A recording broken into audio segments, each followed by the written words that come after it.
You're listening to the Cantina Cast,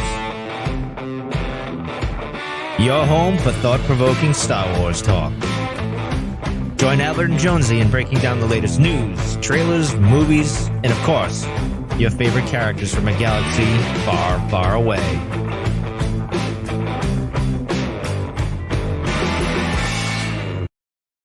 Hello, everyone, and welcome to the Cantina Cast. My name is Albert Padilla, and this is a very special episode from a new series that we're calling From a Certain Point of View. So, as some of you guys may know, we are currently celebrating our 10th anniversary of being on the air. That's kind of crazy to believe, but yeah, the Cantina Cast has actually been on the air for 10 years this year, and to celebrate, we're kind of doing a special event.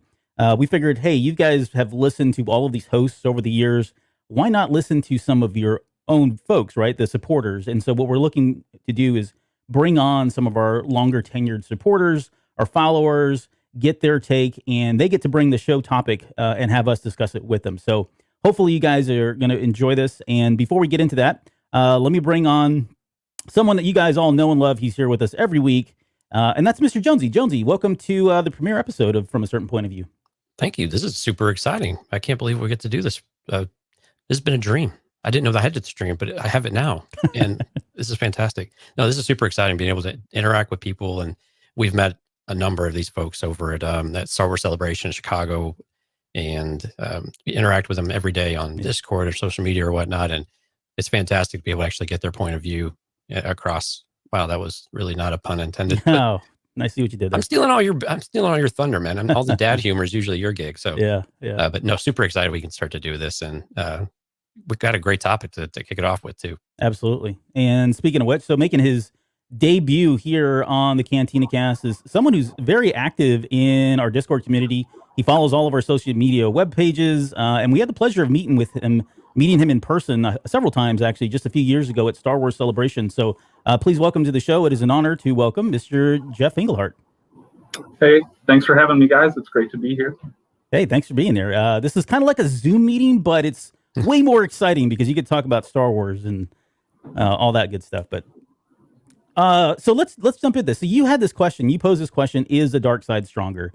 And I know in some of these episodes we probably touch on this, maybe not indirectly. A lot of times it's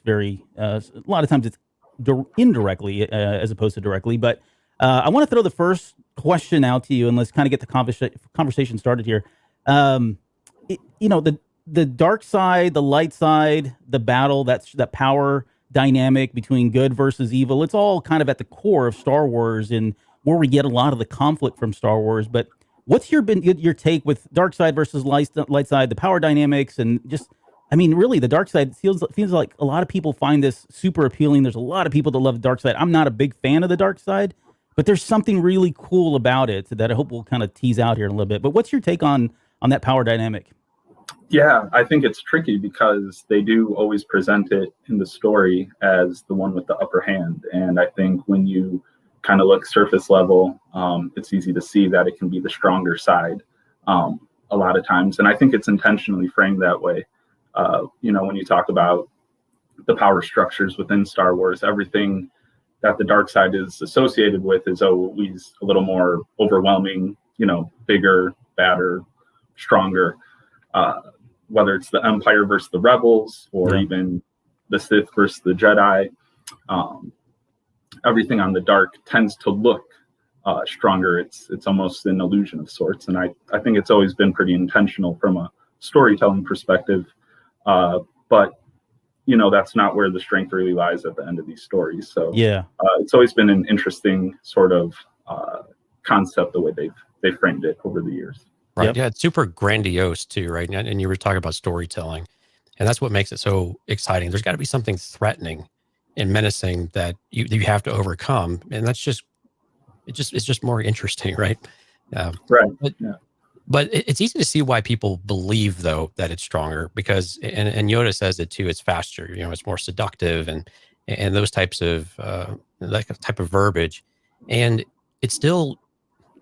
What I'm curious about, Jeff, is like when you take things like that and you try to break them apart, why is the seductive? Why does that matter so much whenever you're talking about strength, of one side versus the other? Like, how does that actually go into it? Like the quickness of it. Yeah, I think that's what it's rooted in, right? Is this idea of greed and possession. And when you get to that point, you can never have enough. Even when you have it all, you still need more.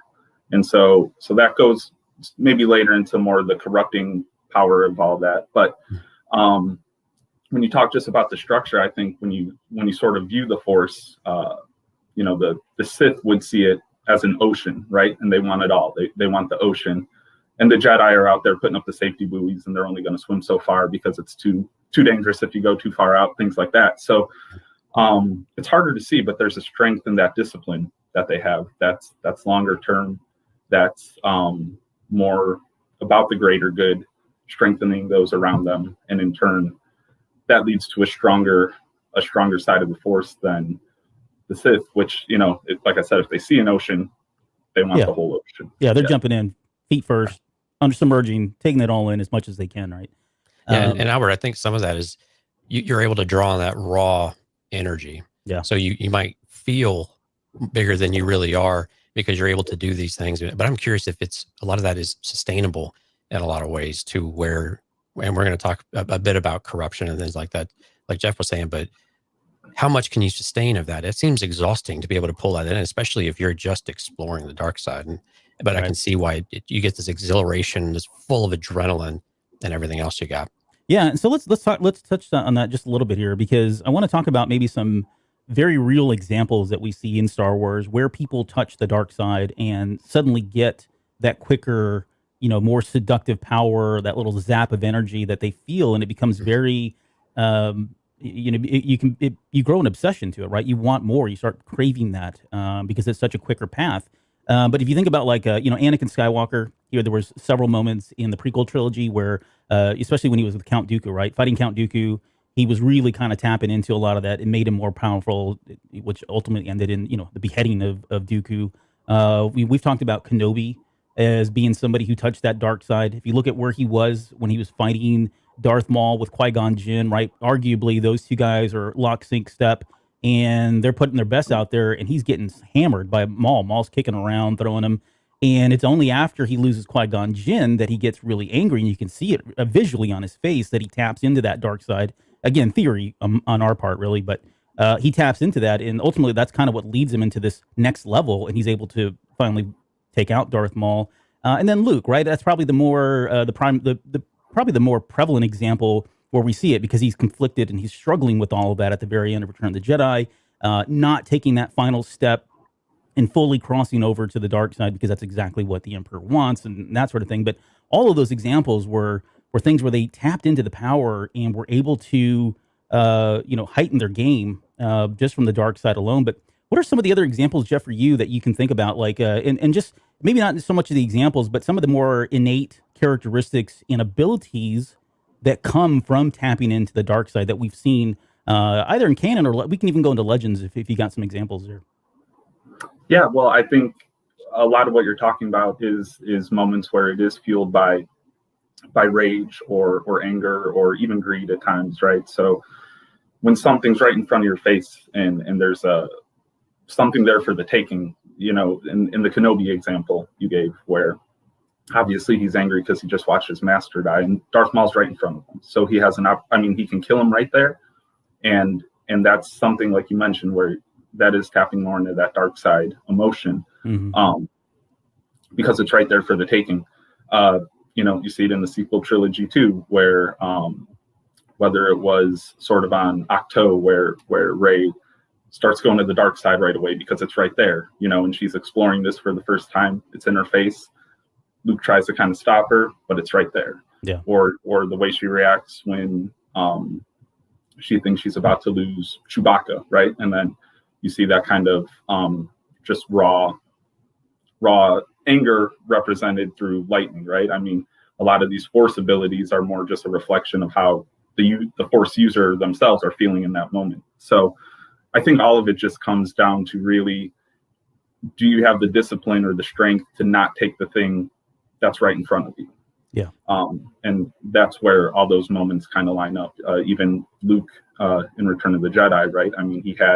He he had a chance to put away Vader, which is kind of what the whole mission for those 3 movies was, and it was right there, and he almost did it until he slowed down again. Right. Right. But and I think Luke is another great example in Jedi, because there's always been a bit of a debate at the beginning when he's in Jabba's palace, right? We've seen Vader use force chokes, and of course we saw a lot of that in the prequel trilogy as well. But then we see Luke do it, right? And all of a sudden we've got this idea. I mean, he's wearing all black. Is he using is a force choke a dark side ability, right? And because we really only see light side users use it when they're angry, when they are pressing an advantage or they're desperate, like you were saying. And so it's always been interesting to see when the characters flirt with those. But Luke seems like he's very in control, to your point, and he doesn't seem like he's just kind of chilling and waving his fingers and whatnot. So how do you when you look at something like that, is a force choke an innate dark side ability, or are you cool with anybody using it? This could be a little more untraditional, I guess, but the way I've always viewed the Force, I know some people sort of like to take abilities and separate them into boxes, right? This one goes to the good side, this one goes to the dark side. I've always viewed it as everything is open to everybody, right? I mean, if you can tap into the Force, you can tap into the Force. So it's all there for you, and it's what you're feeling in those moments, the control or lack thereof you have over what you're feeling, and then that gets represented through these abilities we see, right? The more focused or contemplative you are, we see that a lot with the Jedi, or the more, if you're acting out of anger, it doesn't matter if you're, like I said, like Rey, and you can, shoot lightning, because it's just sort of a symbol of how she's feeling. So I've always viewed it that the abilities aren't really exclusive to anybody. It's more about a representation of how the person's actually feeling in that moment. Right. And Albert, since you touched on Legends and you brought it up, yeah, Force light. I mean, if we're going to talk Force abilities, we got to talk about Force lightning, right? Yeah. In the Legends, we got to see users not necessarily for dark side tactics, though. I think we saw Luke. I can't remember one of the books, but he had to use lightning on a control panel or something like that. But it aged him considerably. He took basically damage, if you're into RPs, I guess, that type of thing. So with Force lightning, it's only considered with the dark side, and it seems to be perhaps the most powerful Force ability that we've seen from a destructive standpoint. Yeah, I would agree. How do you kind of take that? Yeah, no, I would agree 100%. Like for now, I mean, there's probably one more ability that I'll touch on just briefly, and I'll pull in some Legends for that one as well, that I think is probably more powerful, and it's kind of at the it's kind of the underlining MacGuffin for a lot of what we see in Star Wars, the original trilogies, or all 3 of the trilogies, really. But to answer your question, yeah, Force lightning is certainly powerful. There was actually one of the characters in Legends had there was different colors. You remember that somebody had red Force lightning that they could use as well. And so there was different levels of it, of manifestations of it. You think about other powers that the dark side users had, especially when we get to Legends. You've got Darth Nihilus and his ability just to level planets, entire planets at one time. OP. It's a little overpowered, absolutely. But I think, and there's plenty of other examples, but the one I think that seems to be a concurrent theme, or something that's, it's in the canon movies, books, novels, everything, and it's also in Legends, and that's just life immortal, right? The immortality and the pursuit of immortality. You had people like Darth Plagueis. You've got obviously Sidious, who we know was actually able to do it to some extent. And we have who's it? Tenebrae. Darth Sion was another one from Legends. And then you've got with Tenebrae, he was Valkorian, right? So this is all, again, going back to Legend stuff, Old Republic, but he was actually successful as well. He was able to take his body and possess another person and live for a number of years, and had offspring. He had 2 boys and a girl, and that whole family was really screwed in the head. But I mean, I think that's kind of what they're going for, right? There's always this question about, why does the dark side want to rule the galaxy? What are they going to do once they get the galaxy? And it's really, I think it's more than that. I think it's having the ultimate power and using the dark side to rule the galaxy. But I think the ultimate prize, the finish line for a lot of these guys is, and probably always will be, immortality in some way. And freedom, I agree with that 100%. Right? Yeah, freedom from breaking the bonds of chains. It's part of the Sith code, effectively, right? Yeah, through my victory, my chains are broken. Right, the last line of the Sith code says exactly that, and that's kind of what the chains of mortal life, the chains of being immortal, I think, is You could even take it from that perspective. Right. And so let's move into the. I mean, there's certain things I think, Jeff, that are probably very specific to dark side users, and you can talk about all these things. Everything from the red lightsabers, which we've gotten explanations for and why they're red and that kind of thing. But you think about like the Death Star and some of these other super weapons that have existed over time. But it seems like they always have like the best weaponry or the best gadgetry than like the Jedi or even the good guys. I mean, the Mandalorians are probably a good second place, but I wouldn't always put the Jedi, and that's probably because of their background, maybe, or their humbleness, and for over the years they really haven't been. They rely a lot more on the Force and their natural abilities and compassion and all those good values, rather than a big freaking laser that can blow up a planet or ships with planet destroying weaponry. But what is it? Any thoughts as to why, or examples as to where I guess the dark side users have in the advantage in technology and weaponry, and why does it seem like they're the old? Is it because they rule the galaxy and they got just the funds, or what? Yeah, I think it's. I do think it's it goes back to that core mission, like you were sort of saying. Jedi view things to where they're defenders, right? They're literally defenders of peace or justice. So they're always thinking about protecting and defense, which is a lot different than conquest, right? So the dark side's always focused on conquest. So their energy, their focus, their ingenuity even is all directed toward how do we submit, our enemies, how do we defeat them, make them submit, things like that. So their weapons, I think, are a reflection of that mindset and shows that. And it does go back to always needing more, right? I mean, I know the second Death Star thing in Return of the Jedi was always a bit of a funny thing, like, oh, they blew one up, there's the second one. But I think it's also a good commentary on what the Sith really believe, right? They had a Death Star, and they're so single-minded in their approach to things that their solution is, all right, let's do it bigger and better, right? They need more. They just need, and that's their solution to, oh, we lost this once before. Instead of being contemplative or reflecting, that's not really what they do. They go out and they make more weapons, bigger weapons, until they're successful in whatever conquest they're doing at the time. So I kind of always like that idea of the second Death Star. Oh no, that was kind of. It was almost like it was the epitome of where they were going, right? It was like they don't have one. I mean, there's also, I don't know if it's ever been canonized, but the idea that they've had several of these things in plans, right? It wasn't just we're going to build one and done. It was, no, we've got one that we built, we've been working on for years. It was okay. We're going to make another one and several more like it that are going to be much larger, much more powerful. I mean, there was no end to the greed and what Palpatine was trying to accomplish here. We just, they squashed it before it got any further than that.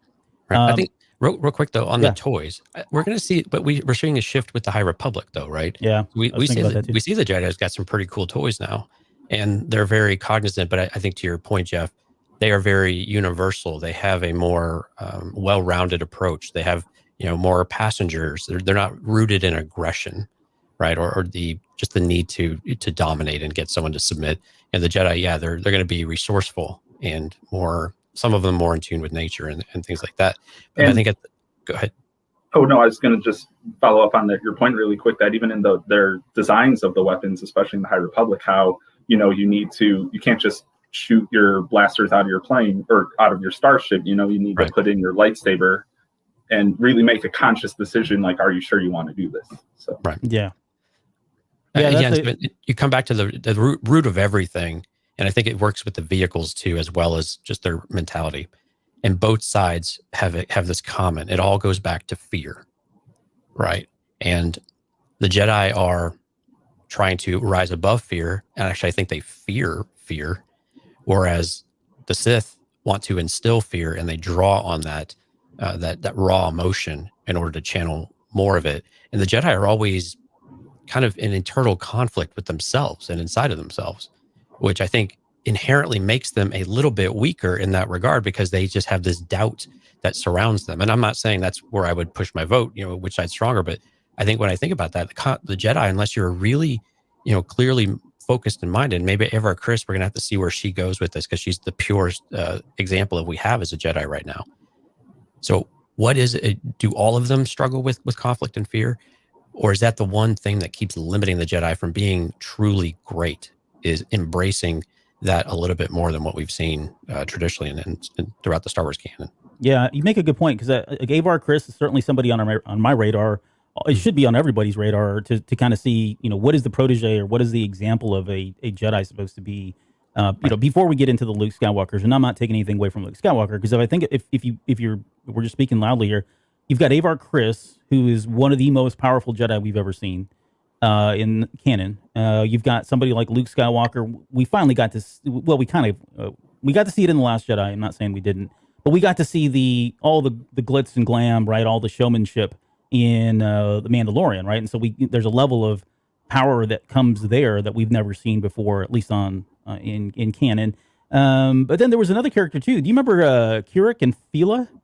The guy that Vader fought? He was in issue 3 of the Vader comic. He was the one that had taken the vow of I can't remember what the name was. Basically celibacy of sorts. Yeah, like he was dedicated himself solely to the Force, and his whole lot in life was to train Jedi, and that's what he was. He was a master weapon artist or weapon master, and so Vader goes out to find him. Right, he's trying to kill all these Jedi, and he gets out there, and you're thinking, okay, this is Anakin, who's he lost some arms and legs, but beyond that, he was now Darth Vader. He had the suit. There was confirmation in the comic that his abilities were enhanced. Not all of them, but some of them were enhanced now because of the suit.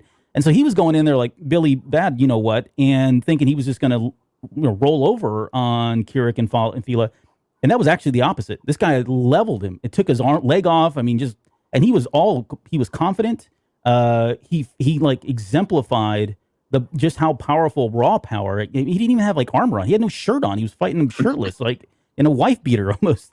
Right. And so somebody like that, Vader was able to overcome, but he almost did it like something like the dark side, where he was able to take advantage of their weakness, as opposed to not the physical weakness, but he had to take advantage of the other weakness in flooding the dam and the villagers and everything in order to kill him. But I think there are good examples in canon, and even in Legends, there's tons of them. But in canon, there are now some pretty good examples of where we see just how powerful, like raw power, raw force power, a light side user can be. And we've had so many examples of the dark side that, maybe it does come down to, like you said, fear, or whoever has the bigger stick that ultimately can kind of turn the tide on that.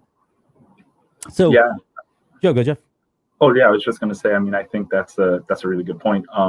That's that kind of power again, that where the Sith, just frankly, do have the upper hand, right? It's in that moment of when you're talking about a one-on-one battle, and if their mission is to go out and kill, they just have that sort of unhinged power that you don't often see matched by the Jedi. That example from the comic is great. I love that arc too. But the fear, I think, is what they really focus on the most, like you were mentioning in these new stories. And the amount of times they talk about it, it's true that the Jedi almost fear. And I think that is a double-edged sword for them. It's what makes them maybe weaker in these kinds of moments that we're talking about, but it also works as a check and balance to make sure that they maintain the discipline that gives them kind of that strength in the long run that the Sith generally fail to have. Yep. Right. So, maybe we'll kind of end on this last quick bullet here. For all of the power and all of the glory that comes with the dark side, there seems to be, we find many of our dark side characters in Star Wars bearing these heavy tolls, whether they're physical in nature, whether they're emotional in nature, mental in nature. They've got fractured or even severed relationships. They've got severed arm or limbs as well. But they take a considerable amount. They take quite a bit for embracing the dark side and grabbing hold of the power that is addictive and that's quick and seductive. And so Jeff, for you, when you think about some of the characters, again, either Legends or in canon, what are some of those characteristics that you see with some of these dark side characters that whether it's physically or emotionally or mentally, that come to mind for you? Yeah, I think it's it's probably the most obvious one, but it's also probably the best example is Palpatine in Revenge of the Sith, right? You see that in order to use this power, and the more you embrace it, it literally eats away at you, at the person that's using it. And so you see that in the physical sort of deterioration just very, very quickly with Palpatine. And they kind of play on the same idea with Vader. I mean, it's the whole the dark side makes you more machine than man, and they kind of make that a little more literal with Vader. But it is interesting how they frame that as sort of its own prison, right? The more you embrace this dark side, the more it kind of controls them and corrupts them to a point where eventually they're weakened in their own abilities and get these blind spots that we see that ultimately lead to their downfall. Yeah, right. Jonesy, I was going to say, and you can maybe pick up on this as well, but like the dark eyes, we had Rey as an example in The Rise of Skywalker when she saw her dark side image of herself as well. But there are a lot of other things that kind of go into that you pay the price of, right, with the dark side. Yeah, I mean, especially the psychological aspect. And I think why we see dark side people lose so often is Palpatine is such a rarity, where he is totally committed to everything that he believes, and he will do everything to pursue it. And that's the only goal. He knows his goal, and he is completely committed to it. The issues that he keeps running into are with people like Anakin or even Rey or anybody that takes the quick and easy path. Or Ben Solo, sorry, not Rey, but Ben Solo, yeah, and Kylo, is that they're not committed to it. They have this life of conflict, and they're always going to lose because they're always going to want to lose in some way. There's always some reason that they want to get pulled back, and they're just suppressing it, and they're pushing it down because they're afraid of what that means. They're afraid that it's a weakness, and that they're afraid that someone else will exploit it if they don't do it. Because like Anakin always felt wronged. He always felt, shaded, because he's not on the council, but he can sit there with them, right? And he break bread with them. But so it's just one of those things of where they've got to, if they don't commit, you will lose. Now, Palpatine lost anyway, but part of that's because you're usually fairly alone as well. And I think that was the point of Rise of Skywalker, right? Or maybe the sequel trilogy. Well, I guess even in the original trilogy, George Lucas's idea is that the whole community has to come together in order to win, right? And there are more of us than there are of you. And that more holistic perspective is what will always overwhelm the power of two or the power of the few who want to just, sow destruction on the galaxy. Yeah, it takes an order to raise a child, and it takes a galaxy to destroy a villain. Right. I don't know where that came from, but no, that's essentially what's happened with the Anakin there. Yeah, and there's, I was just thinking also as you were talking there, Jonesy, there was a character named Darth Noctis, and this is not Legends. This is actually canon, and this takes place prior to the High Republic.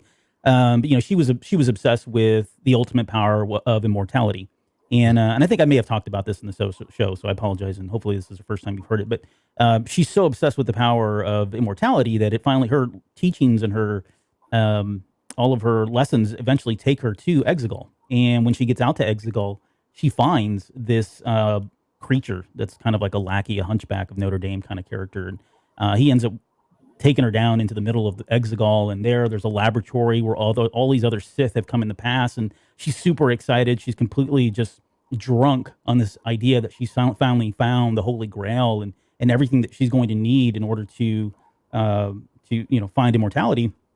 And it ends almost like almost sounds like a Twilight Zone episode, or like getting a wish from a genie, and it's never really what you thought it was going to be. At the very end, she ends up drinking this potion that she's concocted after all of the the books are laid out, the textbooks, ancient Jedi texts, whatever she's reading, and she drinks the potion, and then she wakes up, and now she's a disfigured member as well. And and the moral of the story really is, be careful what you wish for, and be careful what you're seeking. And it seems like that is something that is completely lost on the Sith. However, seems pretty available for the Jedi, and maybe that's kind of will lead right into this last topic here around the Jedi. For everything we've talked about as kind of having playing second fiddle to some of the stuff that the Sith have, they seem to always win, right? They're always the good guys. They always prevail. And there's probably a lot of reasons why. Some of them probably are more physical than spiritual or that sort of thing. But Jeff, when you think about our Star Wars canon and Legends, what is it ultimately? I mean, is this the lesson that we're supposed to take away? Is that as much as cool as the dark side is, the dark side, not to quote Spaceballs, but the dark side sucks. And is it going to, I think they said the light side, but I'm just playing on that. But yeah, what is it about the light side that ultimately prevails? What is the one X factor that the dark side characters just can't seem to grasp to kind of put them in over the edge? I think Jonesy actually touched on it pretty perfectly a little while ago when he was saying that this concept of, it's the few against the many. Really, that's where the light side gets its strength from, I think, and what makes it better than the dark side at the end of the day, or stronger, is that there's just simply more of them. And I think, the great part about Star Wars is you do see these moments where the Sith are using these, awe-inspiring powers, and they overpower the Jedi a lot with Force abilities and things like that.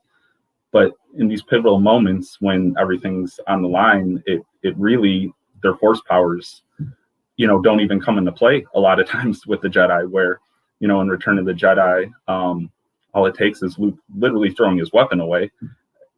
No Force trick. It's just appealing to his, like to a father's love. And that's enough to be, the most powerful dark side user in the galaxy. And in The Rise of Skywalker, kind of the same thing with Rey. You see she's tired, she looks defeated, and what it's really about is, she's surrounded by people who believe in her, and she believes in herself. It's a self-belief. It's people believing in her that props her back up. And then she just finds the strength to walk forward. And that's really all it is the courage to walk forward. And she's able to beat this, again, incredibly powerful dark side user. Yeah. So I just like that it boils down to these very human attributes that generally talk about how having connections with each other, supporting each other, is generally enough to beat the most powerful dark side user.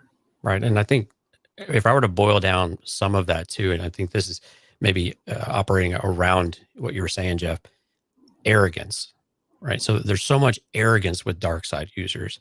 They think they've got everything figured out. They think they know everything because they are so committed. They've thought everything is proceeding as I've foreseen, right? And Luke called Palpatine out on it. His overconfidence will be his undoing. And it's just it's so true, because whenever you think you are so much better than everybody else, that's when your blind spots start to broaden, and you piss people off enough that they're going to rally, and you are going to get a lot of resistance against you. And that's when you will be overwhelmed, because you thought you planned for every contingency, but you as a dark side user planned on one thing in particular, that you had broken their will and their spirit to where they would fracture. But instead, what you've done is you've found a way for them all to come together in order to make that possible. Mm-hmm. Yep. Yeah, there's and I'll kind of, maybe I'll just leave you guys with this. If you think about it, everything you guys have said is absolutely 100% true. In the idea that the Jedi are just, there's more good people or more people willing to come together in order to take down the Jedi is absolutely true. If we go back to Legends, there was a moment, right, when the Sith had their numbers, and they had lots of Sith. And things, I mean, arguably were in flux. They're probably, the ebb and flow of light side versus dark side was perpetual. At any given time, one side or the other would have the upper hand. We didn't have these long bouts, maybe like we have in the more recent timelines. But that didn't work out for them, right? Once that last war happened and all the Sith, but a very few remained, it's Bane who came up with this idea of, hey, let's go to the rule of two. Now, he didn't do that for any other reason than pure greed. Right? He realized and acknowledged that the Sith were constantly trying to kill each other. They were so greedy in their quest for power and for domination that they were killing themselves internally while they were also trying to fight and take on the Jedi. And so he said, well, let's just pull this back. I'm going to go to the rule of two. That way I don't have to worry about 2, maybe 3, 4 at most. But even that was kind of crazy, right? Because then you're always kind of trying to kill your apprentice. Your apprentice is always trying to kill you, that kind of thing. But that was ultimately, that rule of two is another piece that probably did them in, right? Because they didn't have the numbers, and they've been, even now, at the end of Rise of Skywalker, maybe things will change. Maybe we'll go back to the days of having these really big grand armies of Sith versus Jedi all over again. But they kind of did that to themselves for a very long time and put themselves in that position where they just didn't have the numbers. So maybe that's why they had to rely on Star Destroyers and tech that could destroy mass amounts of people, because they didn't have the numbers really to do it. Palpatine did it, but he was all about manipulation, right? He built his own army in lieu of having a bunch of Sith behind him, and it was just kind of a numbers game for him. But he's the exception, like we've talked about here. Okay, so I think we got to address the elephant in the room before we get out of here. Jeff, is the dark side more powerful? I'm going to have to go with no on this one. Okay. And quick reasoning why? Is it a brief summary? Yeah, so I mean, I don't want to be so nonchalant about it. Obviously, the dark side is very powerful, and in these moments, it can overwhelm Jedi. But it is about sort of the long term and what will always win out at the end of the day. And I think that we just see that time and again, that because the light side connects people and it's people working together because of this shared mission, while the dark side requires this just aggressive selfishness and consolidation of everything around them. They need to consume everything, that it's always doomed to fail. And, as George Lucas really boils it down to, that is, the dark side really is a cautionary tale about greed and possession at the end of the day. So it'll never be strong enough to take down those ideals that make us better, Make us the good people. What about you, Jonesy? Is it better, stronger? Which one's stronger for you? Neither. The Force is the Force. Oh, here we go. All right. Right. I mean, it's the Force. And they did this. This is one of the things The Last Jedi did well. And we've seen this in other. It's a circle, right? It's circular. Now I'm like Happy Gilmore all of a sudden with Kevin Nealon's character. But no, it's a cycle, right? Everything gives way to give something else. And I think to your point, Albert, this perpetual shift in things, right? Powerful dark, powerful light. We're always going to have these dynamics in nature and with people and everything else. And so it's going to go back and forth. If we're talking about individual abilities and stuff, there's so many question marks as to who's doing it and whatnot. But then you start to say, I tend to agree, the light in people will usually prevail. Like if you look at the grand scheme of things, that's probably a bit more balanced. And that's because, like you were saying, there are periods where the Sith were in great numbers. They were in powerful control. The Empire was under a lot of control for a while. We've seen the High Republic, and they seem to be very in control and not a lot of dark side. But it goes back and forth. We don't know how long this has all been, but I think it's the light inside of people that drives more of that than the Force itself. The Force is just a pool, right, that you can pull on, and you can use it in any way. And we're kind of seeing this with Elzar Mann. If you can use it, you should use it. And you could take that a step further. You should use it however you want, or you can use it however you want. And that's what makes things right or wrong, is what you do with it. Yeah. And so I'll end on this, I promise this time. I think you guys are both saying the same thing. At the end of the day, you can make an argument that the light side is stronger, because once you pull back, like you said, once you pull back the dark, once you pull back the light, and you're just talking about the Force, the X factor that exists there is friendship, it's love, it's family, it's selflessness, right? All these characteristics that are not attainable by the Sith. So naturally, right, logically, anybody who follows a light is more apt to have those characteristics, be able to, channel those emotions and those feelings and those characteristics and traits. And as long as you have that, that's ultimately what's going to kind of be able to overpower, the dark side, right? The Sith just don't have that. They don't have that. They have to rely on other things. And that's what always wins every time. George Lucas talked about it. Carrie Fisher talked about it. What is Star Wars? It's about family. It's about friendship. It's about love, right? And then it transcends just more than Star Wars. This is a universal theme that happens in all our storytelling, and some of the best and greatest storytelling as well. So I feel a sequel. I feel a sequel coming now, Albert. Are the Sith capable of love?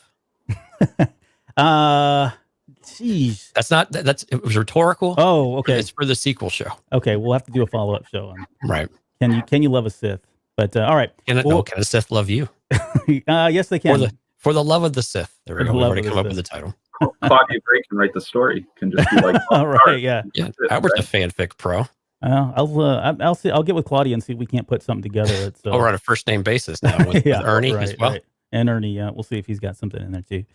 Okay, well that's going to do it for the show. And I didn't mention this up front, but these shows are meant to be a little bit shorter, simply because we don't want to tire out the guests, have them have to prepare too much for them. But man, this was a lot of fun. I hope you guys enjoyed the show. Jeff, thank you so much for bringing this topic to us. And and giving us your point of view. I mean, not to be corny here, but that's really what the show is about. It's really to kind of get to hear your voice, your opinions, your thoughts, your point of view on all these things that we've digested and regurgitated over the course of the last 10 years. So thank you again, sir, for being here on the show. Yeah, absolutely. It was a lot of fun. Cool. And Jonesy, I will see you on Sunday as we continue our Light of the Jedi Part 4, I think is what we got coming up here next. 14. I have to take my shoes off. Got to take my shoes off to count now. So yeah, we're good. Yeah. We're on hour 14.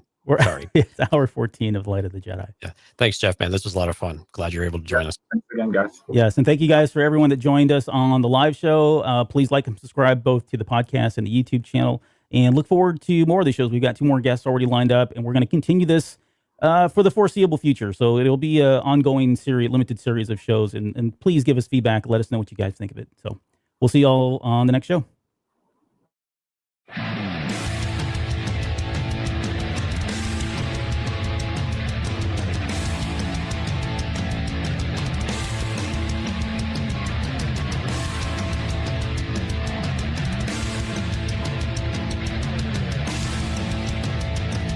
You're still listening? Wow, that's amazing. Well, I'm here to give you the disclaimer.